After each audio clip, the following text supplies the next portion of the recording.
Pour les galeries, en fait, c'est toujours un rendez-vous incontournable et toujours très très angoissant. Ces moments de foire, parce que c'est le moment où les œuvres sont visibles au public et où tout le monde travaille sans filet. Là, on peut plus se cacher. Les œuvres sont devant les visiteurs, devant les collectionneurs, et puis c'est le choc de la rencontre qui se fait ou qui ne se fait pas parfois. Donc le retour est excessivement important pour les galeries. Mon sentiment, c'est que, en fait, par rapport aux galeries, il se passe vraiment un moment sur le dessin, on l'a toujours dit, on a toujours été certain. Donc ça, c'est confirmé, on le savait, ça fonctionne très très bien pour le dessin, pour des tas de raisons qui sont liées à une époque, à une sensibilité actuelle, de choses très, très fines, très délicates, d'un retour du sentiment aussi dans l'œuvre. Donc tout ça participe de ça. Et l'autre point qui était également une intuition que nous avions, qui s'est confirmé là, c'est qu'on n'est plus sur un travail générationnel. Et ça, c'est quelque chose qui est très important. On est sur un moment d'apaisement. Et cet apaisement, on le sent comme une fin de lutte de génération aussi, où on n'est pas dans l'opposition par rapport à des travaux parfois plus classiques. On est dans un grand moment de récupération de travaux de différentes générations. Et les artistes, même très jeunes, vont regarder des œuvres très anciennes, les artistes plus anciens vont regarder des jeunes artistes. Et c'est quelque chose qui est très très intéressant. On a beaucoup travaillé puisqu'on a créé quelque chose. Et il y a la fatigue qui retombe de l'attente en fait, de la confirmation que cette intuition était d'actualité.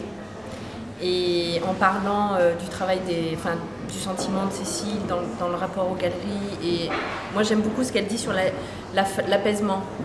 Et j'ai trouvé qu'au niveau du public, il y avait aussi ce sentiment d'apaisement, puisqu'on a un public qui est à la fois jeune, donc c'est un public qu'on maîtrise, et puis moi j'ai vu des gens complètement différents. J'avais l'habitude de voir peut-être sur d'autres salons plus importants.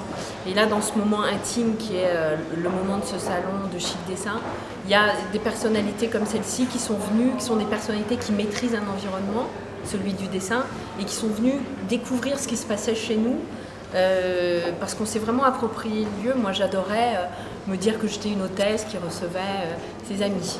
Et vraiment, j'ai vécu le salon comme ça. On était dans le truc. Et ça, c'est très rassurant, avec le blog également. Enfin, on a touché plusieurs types de collectionneurs, plusieurs types de publics, parce qu'on avait plusieurs types de modes de communication. De la communication par l'image jusqu'à la communication papier, avec la qualité de la brochure qui a été reconnue. Donc, finalement, on a su intégrer dans notre projet des personnes qui comprenaient le message qu'on voulait faire passer et l'objectif qu'on voulait atteindre. En fait, c'est vrai que pour nous, c'était une période de test qui était très importante, parce qu'on changeait de marque, on trouvait un nouveau nom et on changeait également de public et de façon de travailler. Donc ce Chic Dessin permettait en fait de se poser, de mettre en place des process de travail et comme on le disait tout à l'heure, un positionnement très particulier, beaucoup plus ouvert, avec différentes générations de galeristes, etc. Et l'idée, c'était vraiment de créer un support très parisien.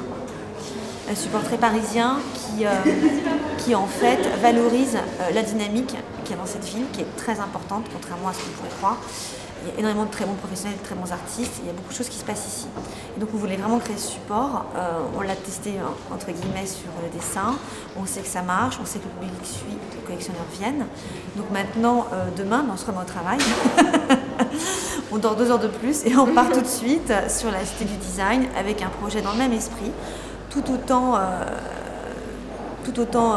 rassembleur, parce que ça c'est un terme qui nous plaît aussi, de rassembler des personnalités très différentes.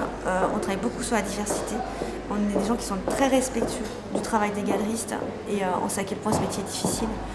Et ça nous intéresse vraiment de les écouter, on prend énormément de temps dans la relation, même après le salon, pour savoir comment se passe le suivi, pour les aider à choisir les foires qu'ils vont faire à l'étranger. On a un travail énorme de suivi avec les galeries. Donc ça ne s'arrête pas de toute façon. Et ça permet également de préparer le salon qui aura lieu fin octobre à la Cité du Design pendant la semaine de l'art contemporain à Paris. Où là vraiment on va savoir comment on va travailler avec les galeries, avec lesquelles on veut travailler. Mais ce qui est évident, c'est qu'on aura le même sentiment de respect par rapport à ces professionnels et à leur diversité. Il n'y a pas un temps de l'art à un moment donné dans le monde, il y a énormément de moments d'art qui se vivent, il n'y a pas une seule réalité artistique, et il faut vraiment que le public et que les collectionneurs aient la possibilité d'aller à la rencontre de différentes formes d'art qui expriment tout aussi bien les unes que les autres ce qui se passe à un moment donné dans le monde. Et on ne peut pas uniquement avoir un type de profil de galerie. Et ça, c'est vraiment quelque chose qui est très important pour nous. Pour autant, il faut faire effectivement une sélection en termes de qualité, etc. Mais ça nous demande beaucoup de temps justement pour voir comment se positionne la galerie et qu'est-ce qu'elle a réellement senti de son époque. Ça, c'est vraiment le cœur du travail. C'est ce qui nous importe et c'est ce qui fait notre différence. On peut pas porter l'ambition que vient de décrire Cécile sans marquer le coup. Et on ne peut absolument pas mettre de côté l'impact de Facebook, par exemple, des réseaux sociaux. Je pense il faut absolument travailler sur le développement des réseaux sociaux. Mais comme dit Cécile, il faut faire ça avec sélection. Et je pense qu'au niveau de la com, il va falloir qu'on reste en mouvement. Certainement encore développer autre chose, mais moi je laisse venir ce truc à développer. J'attends de voir à quoi va ressembler le bourgeois, quoi. Vraiment, je suis dans cet esprit depuis ce matin. Et j'adore parce que j'adore parce que je pense que ça va stimuler la com. Et ça va faire que, tout comme avec Chic Dessin, qui a été une com quand même assez rapide et énergique à la fois et lourde, on va créer des choses, c'est évident. On va développer le blog, on va développer Facebook, on va développer...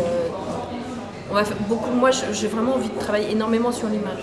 Et on travaille beaucoup sur le langage autour de la diversité. Enfin, on communique sur la diversité, mais je pense que là, il faut l'incarner.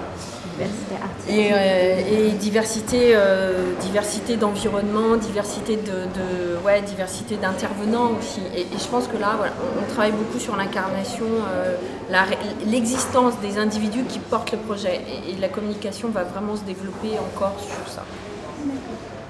Je pense qu'on a raison de faire ce qu'on fait. Ça, comme mot de la fin, c'est pas mal. Ça me paraît pas mal. J'en suis assez convaincue en fait avec Chic Dessin. Les intuitions, c'est super excitant, c'est réjouissant, mais c'est bien aussi d'être apaisé en se disant, voilà, on a cerné le truc, maintenant il faut creuser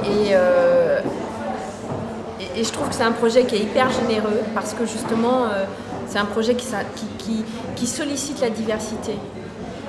Et la générosité, elle est réciproque. Et je crois qu'avec Chic Dessin, on a montré notre générosité. Et je pense qu'avec Chic Octobre, on va l'intensifier et on va recevoir.